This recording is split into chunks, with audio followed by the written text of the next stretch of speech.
She found the journal by accident. It wasn't hidden, just placed carelessly inside the old drawer of his desk, the one she hadn't opened since the funeral. The house was silent, the kind of silence that presses against your skin, heavy and expectant. She wasn't looking for anything that day, just sorting through papers, handling what was left of his life. The documents, the unpaid bills, the endless signatures that death demands from the living. The journal was wrapped in a faded cloth, its corners frayed, the paper swollen from years of handling. On the cover, in his handwriting, was a single word: truth. She froze. It wasn't the word that scared her, it was the handwriting. That uneven, slanted script she could recognize anywhere. The same handwriting that once wrote her love letters, grocery lists, and notes left by the coffee pot. Don't forget the milk. See you at 7. I love you. She ran her fingers across the ink, and for the first time in weeks, her heart beat too fast. She knew she shouldn't open it. Whatever he had written, it wasn't meant for her. She could feel that. But curiosity is a cruel thing, especially when mixed with grief. She sat down at his desk, the same desk where he used to read every night before bed, his glasses always sliding to the tip of his nose. She opened the first page. The date stopped her. May 12th, the day before his heart attack. And below it, the first sentence. If she ever finds this, I want her to know that I never lied. Not entirely. Her hands trembled. The words blurred, but she kept reading. The next lines were like a slow unraveling of everything she thought she knew. There are things a man can't say to the woman he loves. Not because he doesn't trust her, but because he knows she'll stop loving him if he does. She shut the journal closed. It felt wrong, invasive, as if she had just broken into his thoughts. But she couldn't leave it there. That single line had already lodged itself inside her like a splinter. What did he mean? What truth had he been too afraid to tell her? That night, she barely slept. The journal lay on the bedside table, whispering to her in the dark. Every time she closed her eyes, she saw that word on the cover, truth. By morning, she gave in. She brewed coffee, sat by the window, and began to read. The entries weren't daily, but each one was deliberate. At first, they were harmless memories, the day they met, the birth of their daughter, their first home. His tone was tender, even grateful. But slowly, between the lines, something began to shift. His writing grew heavier, almost apologetic. There are two kinds of guilt, one entry read. The one you earn, and the one that chooses you.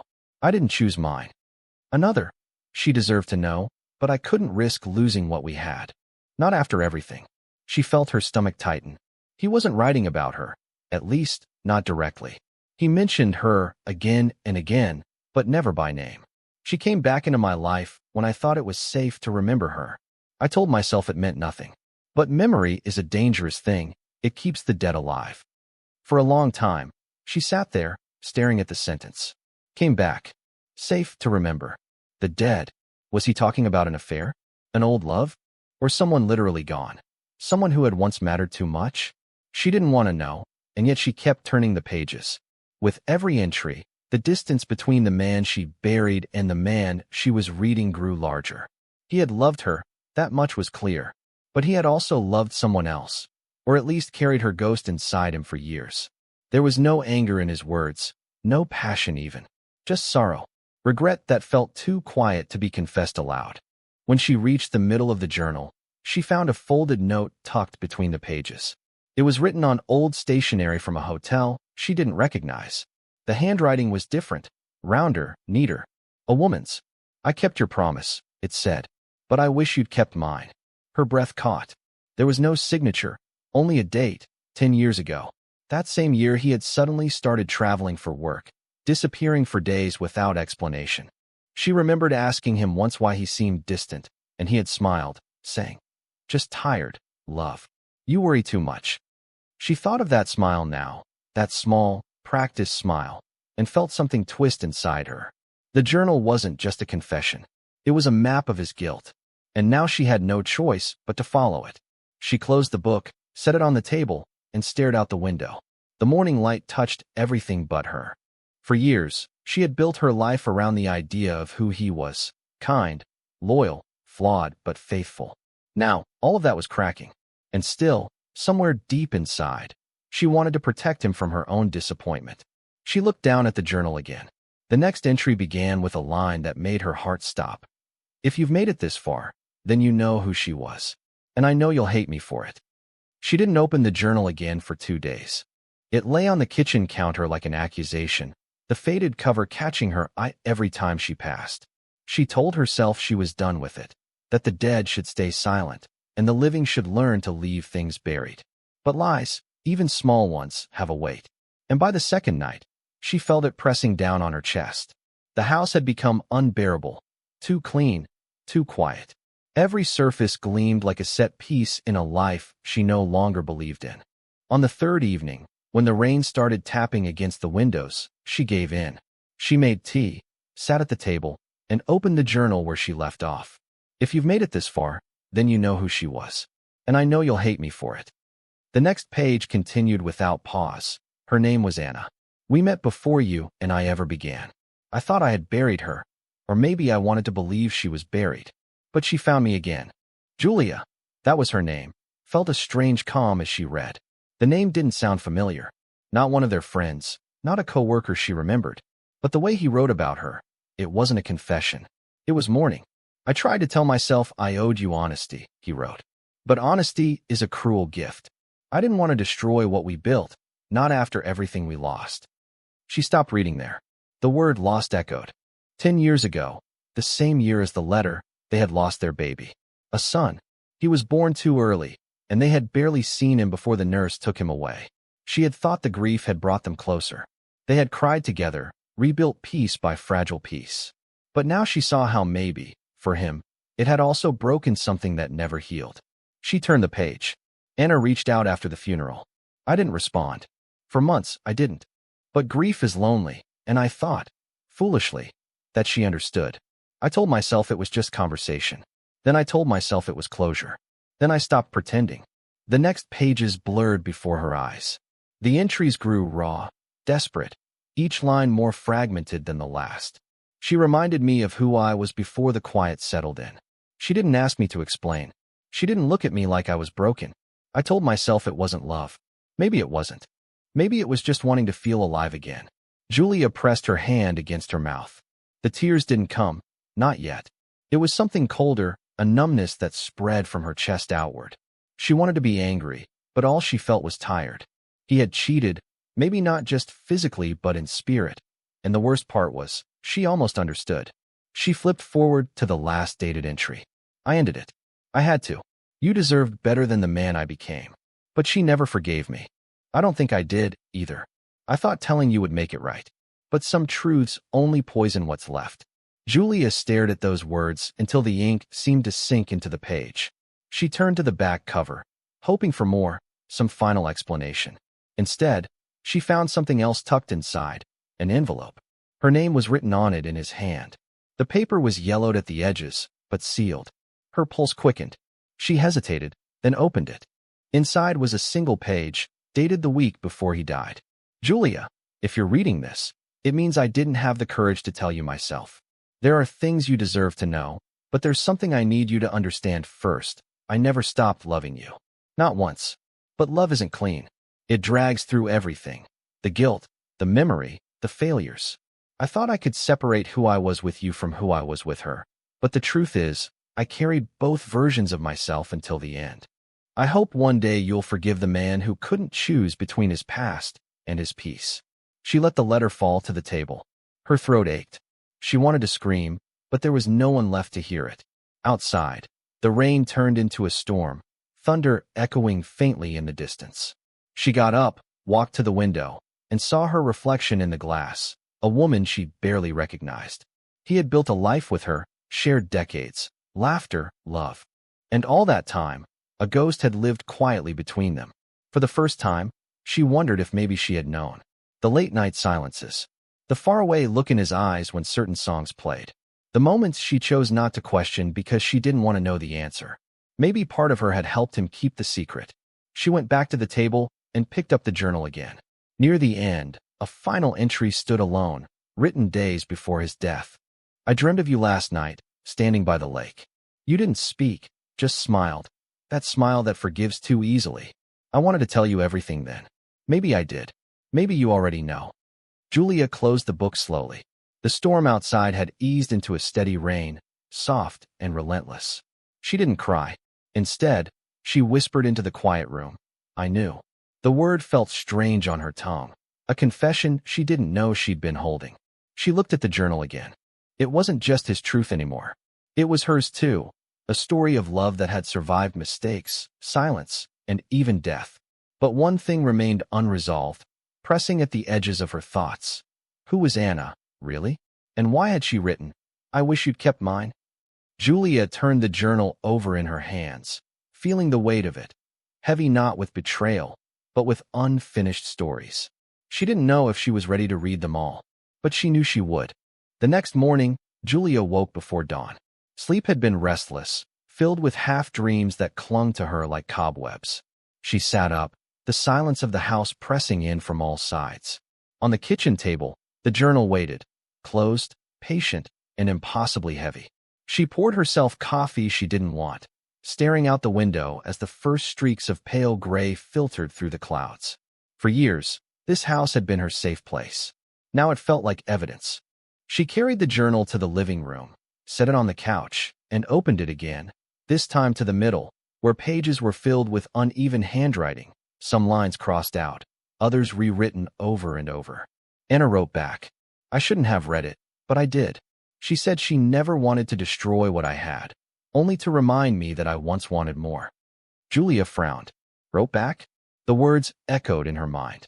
Somewhere between the lines, something shifted, his tone changed. The early entries were guilty, regretful, even tender. These later ones felt wary, almost frightened. She started leaving notes again. On the car. At work. Sometimes I'd hear the doorbell, and no one would be there.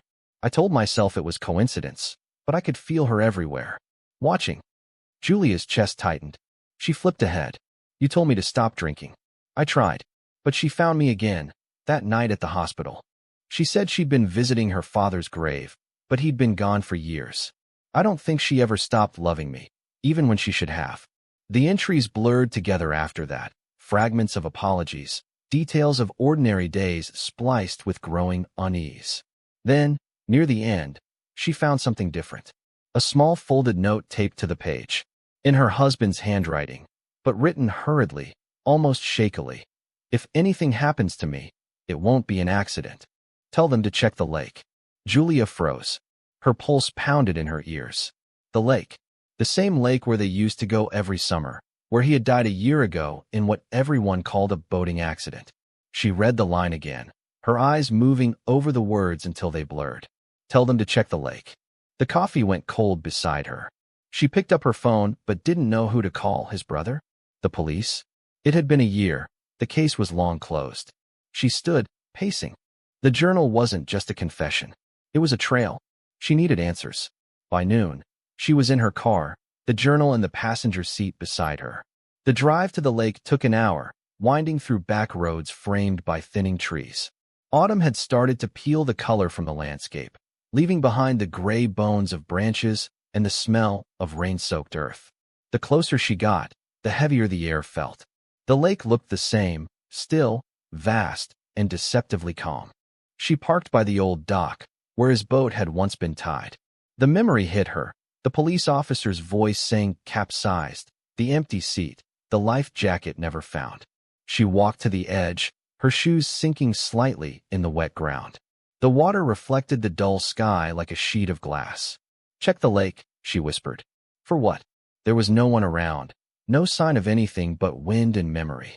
She turned back toward the car, and that's when she saw it, a figure standing near the tree line. A woman, still, watching her. Julia froze. The woman wore a long beige coat, her hair tied back. She couldn't make out her face from that distance, but something about the way she stood, calm, patient, made Julia's stomach knot. "Hello," Julia called. No answer. The woman didn't move. Julia blinked, and for a moment it almost looked like she smiled. A small, knowing smile. Then she turned and walked away, disappearing into the trees. Julia stood there for several seconds, heart racing, breath shallow. The rational part of her mind scrambled for explanations. A hiker, a neighbor, someone from the nearby cabins. But deep down, another thought clawed its way to the surface. Anna. The name pressed against her skull like an echo she couldn't escape. She drove home, without turning on the radio, the journal clutched tight in her lap. When she reached the house, she locked the doors, every one of them. The sun was already setting, the sky streaked in bruised purple and orange. She sat back down at the table and reread the last few entries, searching for clues. There was something she hadn't noticed before, a date scribbled in the corner, 2 days before his death. She said she forgave me, that we could finally let go of the past. She asked to meet at the lake one last time. Julia's breath caught. The handwriting wavered near the end of the sentence, as though he'd written it in a rush. The next page was blank. She flipped through the rest of the journal, desperate for more, but it ended there. The house felt colder now. She got up, double-checked the locks again, and drew the curtains shut. Then, from the kitchen, she heard it. A soft, deliberate knock on the front door. 3 slow taps. Julia froze. Her phone lay on the counter. She picked it up, her thumb hovering over the screen. Another knock, a little louder this time. "Who's there?" she called out, voice trembling. No answer. She moved closer, careful not to make a sound. Through the peephole, nothing. Just darkness and the faint outline of rain. She exhaled, heart pounding, and turned away.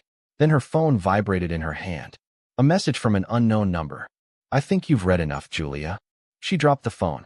The sound echoed through the empty house. The screen dimmed, leaving only her reflection in the black glass, pale, wide-eyed, and suddenly very, very awake. Outside, the rain started again, tapping softly on the windows, like fingers waiting to be let in. She didn't sleep that night. The message kept replaying in her mind, the words carved into her thoughts like scratches on glass. "I think you've read enough, Julia." By morning, her nerves were raw. Every sound, the hum of the refrigerator, the creak of the floorboards, felt amplified, deliberate. She kept the phone face down on the counter, afraid to touch it, afraid to see if another message would appear. By noon, she couldn't take the silence anymore. She called the number back. It rang once, twice, then went dead. No voicemail. No trace. She tried again. This time, a flat tone answered her. "This number is no longer in service." She set the phone down and stared at it. She wasn't imagining it. Someone had sent that message.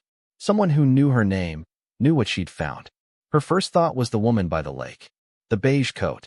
The way she'd smiled before disappearing. The way her husband had written about Anna. How she never really left.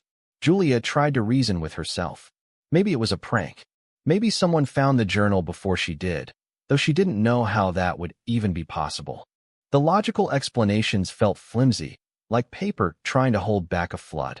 By evening, she poured herself a drink she didn't want, just to steady her hands. The glass clinked as she set it down, the amber liquid trembling. That's when she noticed something strange. The journal wasn't where she had left it. She had placed it on the coffee table the night before. Now it sat open on the couch, as if someone had been reading it. She froze, eyes darting toward the locked front door. "No," she whispered to herself, shaking her head. She approached slowly, each step careful, and saw the open page.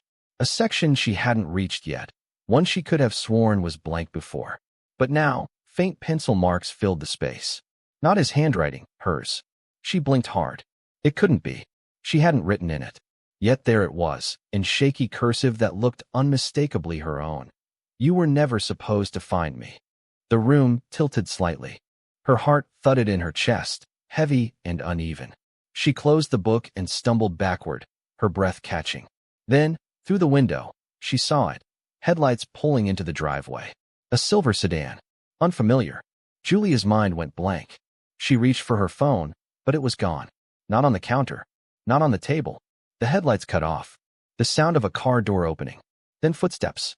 She grabbed the nearest thing she could find, a kitchen knife, and backed toward the hallway. The knock came soft, hesitant.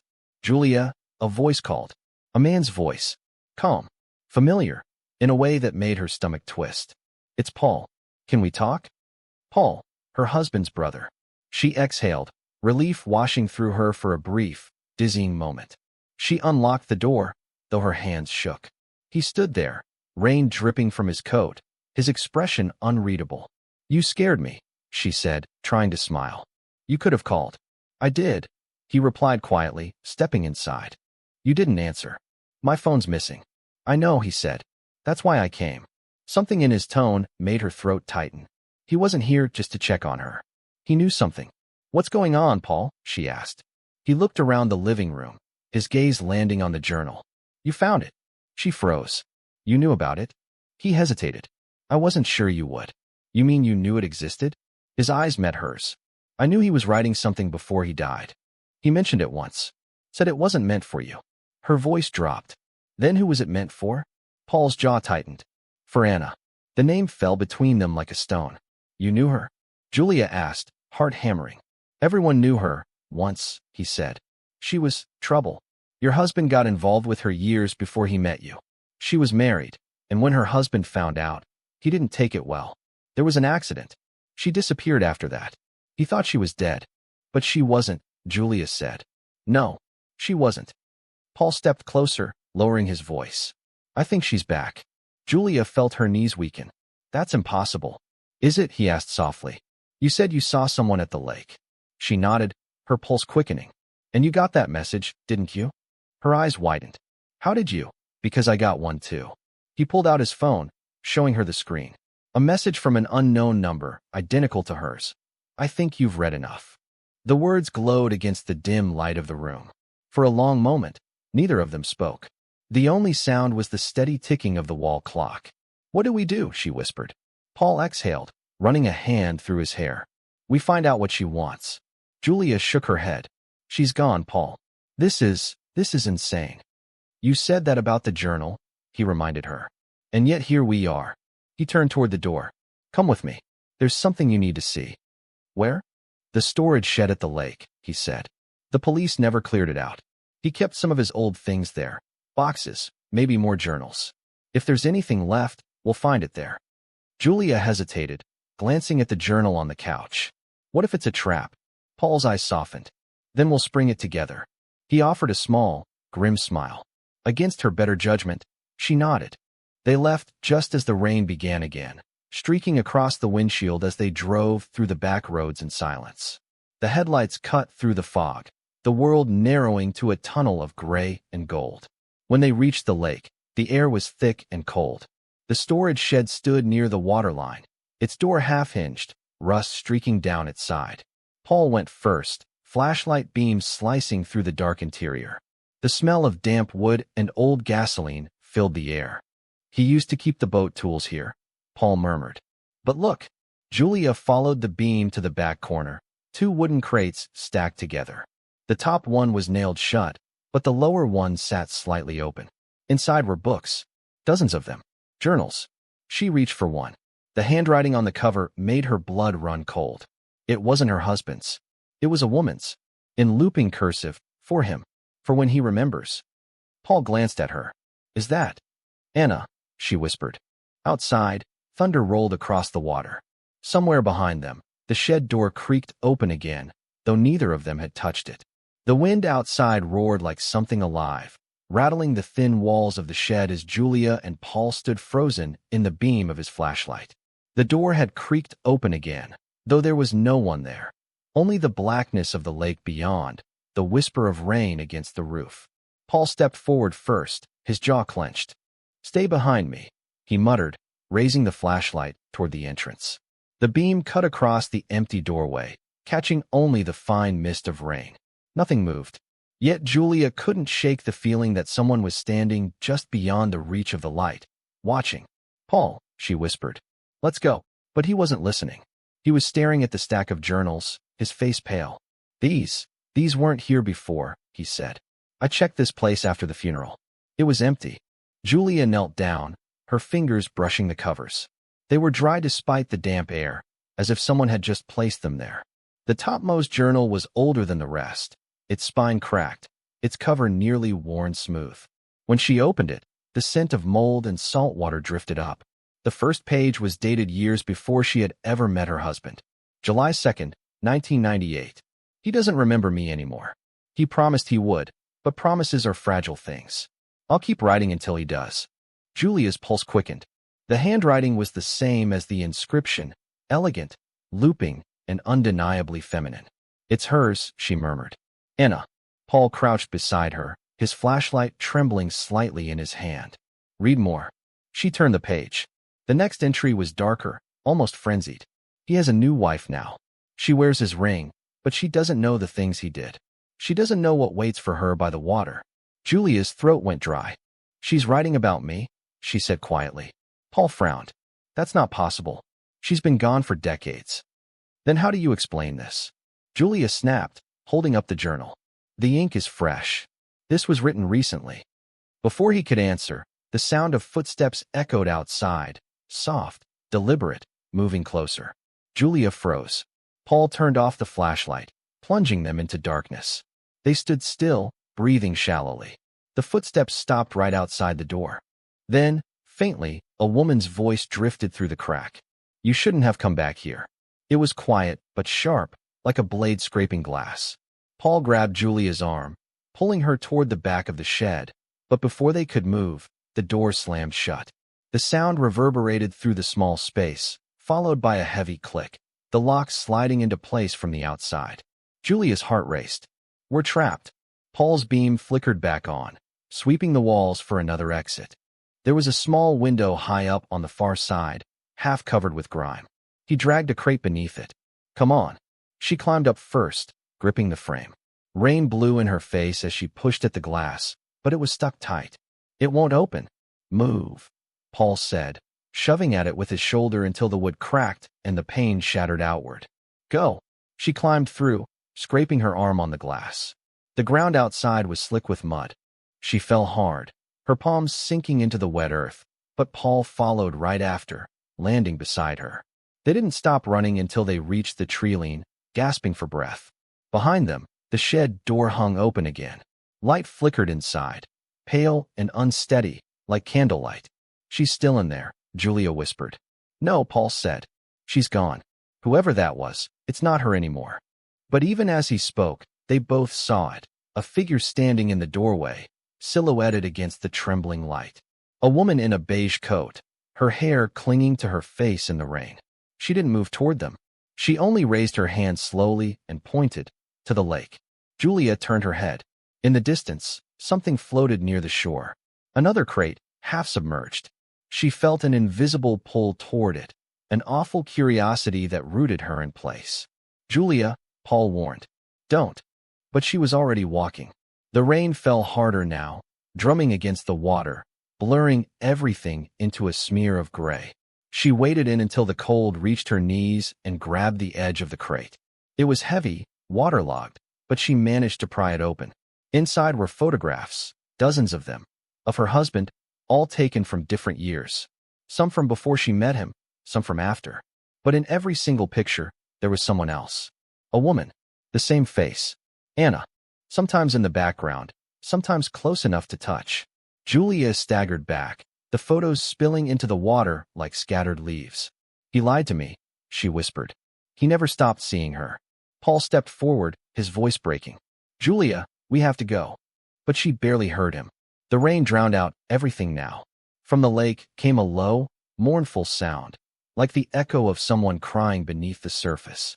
She looked back at the shore. The woman in the beige coat was gone. Only the open shed door remained, swinging slowly in the wind. Paul grabbed her hand and pulled her back toward the car. Neither spoke the whole drive home. When they reached the house, Julia went straight to the living room. The journal was gone. In its place was a single photograph, still damp from the rain. It showed her and her husband on their wedding day. But there, in the corner, blurred but visible, stood the same woman in beige, watching from the background, smiling faintly. Julia didn't sleep that night. The house felt wrong. Too quiet, too still, as if the walls themselves were waiting for her to open her eyes. She sat on the couch with the photograph in her lap, tracing the faint outline of the smiling woman in beige. The air smelled faintly of wet earth and lake water, though every window was closed. Around 3 a.m., she heard the sound again, the low creak of the floorboards upstairs. She rose slowly, her body stiff, her heart heavy. Paul, she called softly. No answer.